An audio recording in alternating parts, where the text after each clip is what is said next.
ஸ்ரீநகரம் வீரப்ப அய்யனார் மலைக்கோவில் பகுதியில் கழிப்பறை கட்டும் இடத்தை மாற்றியமைக்க வலியுறுத்தி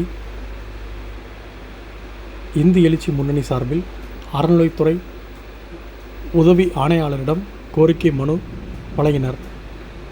தேனி மாவட்ட இந்து எழுச்சி முன்னணி மாவட்ட தலைவர் ராமராஜ் ஆலோசனைப்படி மாவட்ட செயலர் ராமமூர்த்தி தலைமையில் மாவட்ட இணை அமைப்பாளர் செல்வபாண்டியன், இந்து எழுச்சி முன்னணி தொழிலாளர் நலச்சங்க மாவட்ட அமைப்பாளர் மணிகண்டன், தேனி நகர அமைப்பாளர் கனகபாண்டி, நகர பொருளாளர் நாகராஜ், மாவட்ட செயற்குழு உறுப்பினர் மொக்கை ராஜ்கண்ணு மற்றும் பூசாரி பேரவை நகர் அமைப்பாளர் கோவிந்தராஜ் சாமி ஆகியோர் இந்து சமய அறநிலையத்துறை உதவி ஆணையர் ஜெயதேவியிடம் கோரிக்கை மனு வழங்கினர்.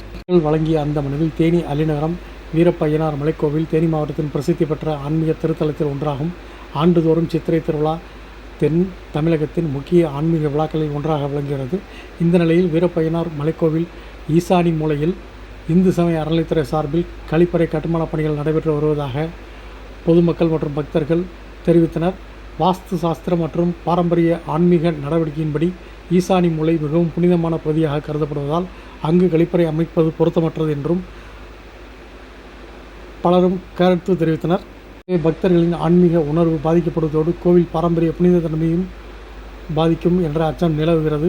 எனவே நடைபெற்று வரும் கட்டுமான பணி குறித்து நேரடி ஆய்வு மேற்கொள்ள வேண்டும். வாஸ்து நிபுணர்கள், ஆகம அறிஞர்கள் மற்றும் தொழில்நுட்ப வல்லுநர்கள் கொண்டு உரிய ஆய்வு நடத்த வேண்டும் என்றும், ஆய்வின் அடிப்படையில் வீரப்ப அய்யனார் மலைக்கோவில் ஈசானி மூலையில் கழிப்பறை அமைப்பது பொருத்தமற்றது என தெரியவரும் பட்சத்தில் உடனடியாக நிறுத்தி மாற்று இடத்தில் அமைக்க நடவடிக்கை எடுக்க வேண்டும். பக்தர்கள் உணர்வுகளுக்கு, கோவில் பாரம்பரிய மரபுகளுக்கு உரிய மதிப்பளிக்கும் வகையில் தீர்வு காண வேண்டும் என அந்த மனுவில் இருந்தது.